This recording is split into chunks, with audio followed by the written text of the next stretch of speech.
O senhor veio já de uma família cristã, mas com quantos anos de fato houve o seu novo nascimento? Eu não tinha completado ainda os 3 anos de idade. Eu estava numa igreja em São Paulo, no bairro do Cambuci, e no momento do ministério infantil, a professora expôs o que era o plano de salvação. Eu reconheço, olhando hoje, que só pode ter sido uma coisa de Deus. Eu consegui entender o que era aquilo, eu criei naquilo. E a partir daquele momento eu tenho assim, a mais absoluta convicção de que foi quando Deus começou o trato dele comigo. Minha mãe, durante toda a vida, trabalhou com crianças. Ela disse que nunca viu alguém ter uma convicção tão grande tão cedo, né? A maioria das crianças esboçam isso perto dos 4 anos, daí para frente, mas eu não tinha completado ainda os 3 anos. E eu tenho a convicção que foi o meu encontro com Jesus. Como foi sua adolescência e juventude, já que os adolescentes e jovens precisam de modelos e para realmente assim, manter essa posição em Cristo? Bom, muita coisa aconteceu bem cedo na minha vida, né? Eu mencionei a experiência de conversão. Perto dos meus 8 anos de idade eu fui batizado nas águas. Isso foi inclusive também uma exceção dentro da história da nossa denominação. Com 8 anos de idade Deus me chamou para o ministério, mas assim, o que eu olhando hoje para trás reconheço que demorou muito foi a experiência do batismo no Espírito Santo. Eu recebi só com 15 anos de idade, porque a gente cresceu no ambiente de uma igreja tradicional, né? E depois dos 15 anos eu incendiei para Deus. Eu costumo dizer que eu perdi o juízo e nunca mais voltei ao normal. Mas houve um período ali dos 12 aos 14 anos, em que meu coração esfriou um pouco, por não conhecer o poder do Espírito Santo. Minha mãe sempre me advertia que o diabo ia tentar abortar o chamado de Deus, ia tentar me envolver com as coisas do mundo. Então houve um período que, olhando hoje, eu não sei se eu poderia dizer que eu me desviei.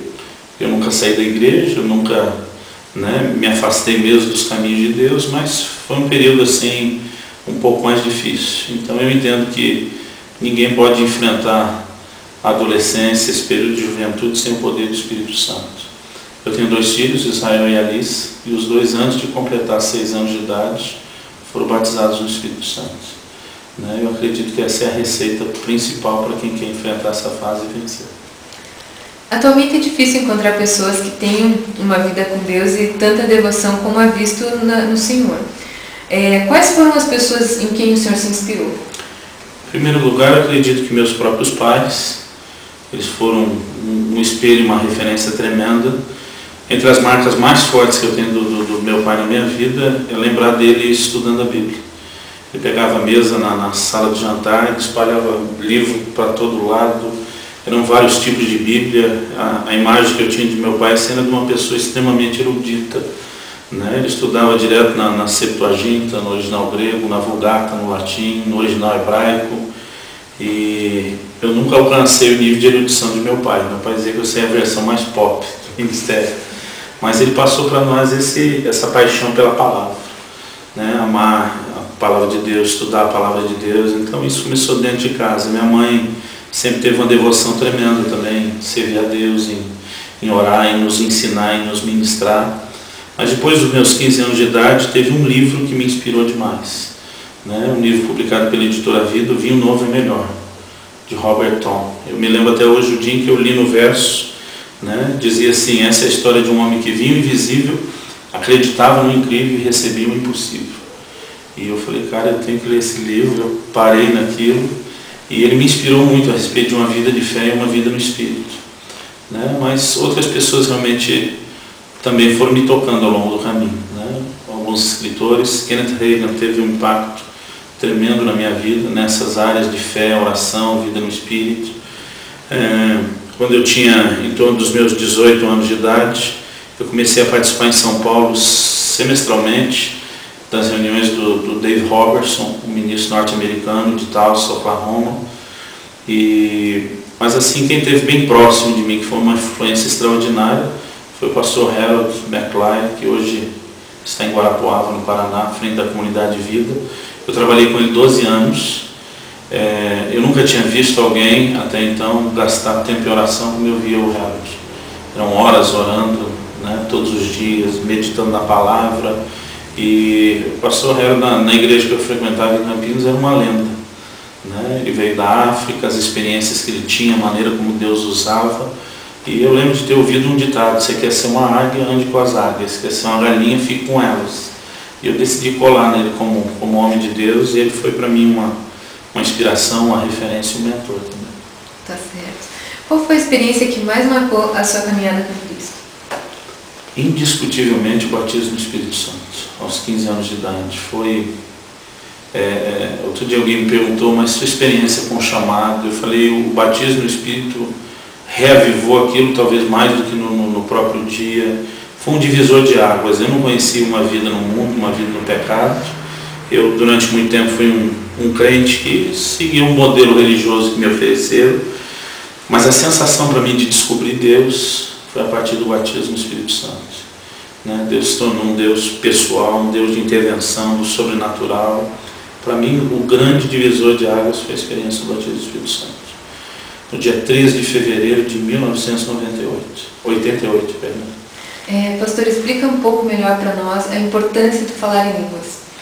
Eu acredito que o falar em línguas, durante muito tempo, ele não tem sido compreendido. Para os pentecostais, durante muito tempo, ele era só a evidência do batismo no Espírito, ou a manifestação de um dom profético seguido de interpretação. Mas eu creio que a grande descoberta que eu tive através dos ensinos do Dave Roberts foi que essa é uma linguagem de oração para edificação. Paulo diz: o que fala em línguas edifica-se a si mesmo.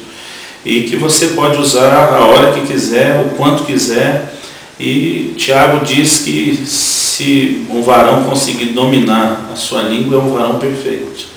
Ali parece ser um ponto assim tremendamente estratégico no reino espiritual, né? Tiago diz que a língua chega ao ponto de ser inflamada pelo inferno. Então parece que Deus e o diabo estão disputando esse controle. E de alguma forma, enquanto nós nos rendemos a essa linguagem de oração, há um domínio do Espírito Santo que se intensifica na nossa vida.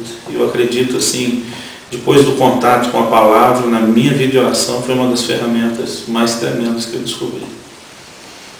Como foi o início do seu chamado ministerial e quando? Aos 8 anos de idade, eu ouvi uma missionária. Ela trabalhava entre os índios na Amazônia, não me lembro mais que tribo. Eu me lembro de ter aprendido na ocasião a cantar um cântico em Tupi-Guarani. E ela falava muito da necessidade de se pregar o Evangelho para um povo perdido, não alcançado dentro do Brasil. Eu me lembro de um momento específico que ela leu o livro de Isaías, capítulo 6, versículo 8. A quem enviarei, quem há de ir por nós? Isaías responde: eis-me aqui, envia-me a mim.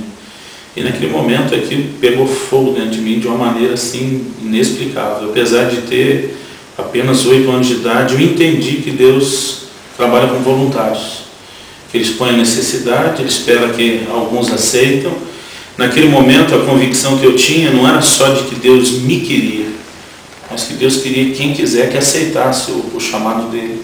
E eu tomei uma decisão. Eu falei: se Deus me aceita, eu quero, eu estou dentro.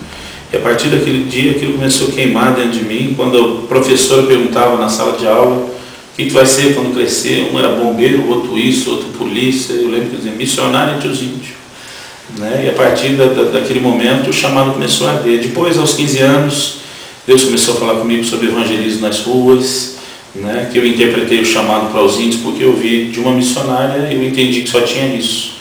Depois, com o tempo, Ele falou comigo sobre a importância do ensino e de treinar e levantar ministérios, enviar ministérios. E Provérbios diz que a vereda do justo é como a luz da aurora, vai brilhando mais e mais até ser dia perfeito.